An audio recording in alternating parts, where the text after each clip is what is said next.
इसलिए बाबा साहब doctor B are Ambedkar ने कहा था कि शिक्षा वो शेरनी का दूध है जो पिएगा वो दहाड़ेगा।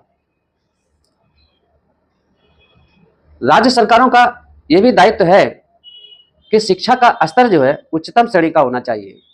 यदि जो विद्यालय हैं इन्हीं को अगर अच्छे बना करके अध्यापकों की नियुक्ति उचित ढंग से कर दी जाए और तो बच्चे अपने आप अच्छी शिक्षा प्राप्त करने के लिए वो विद्यालयों में जाएंगे। दूसरी बात यह है कि अध्यापकों का समय जो है वो राज्य सरकारें अपने कार्यों में लगाती रहती हैं, उनसे काम करवाती हैं, जिसके कारण वो अध्यापक अपना समय बच्चों को अधिक नहीं दे पाते हैं और इसीलिए बच्चे भी जो है वो शिक्षा प्राप्त करने के लिए असमर्थ हो जाते हैं। जब वो शिक्षा के अधूरेपन में आ जाते हैं, लेकिन आवश्यकता तो ये है कि स्कूलों का या इन प्राइमरी विद्यालयों का और विस्तार किया जाए। शिक्षा के क्षेत्र में अपने सरकारी बजट में धनराशि जो खर्च करने की धनराशि है उसको बढ़ाना चाहिए, जिससे एक भी बच्चा शिक्षा से वंचित न रह पाए।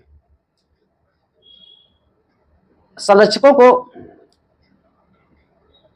अधिक शुल्क वसूलने वाले जो प्राइवेट स्कूल हैं, जो आजकल प्राइवेट स्कूल जगह जगह पर खुले हुए हैं, वो लोग अधिक पैसे फीस के रूप में वसूलते हैं जो शोषण के शिकार होते हैं।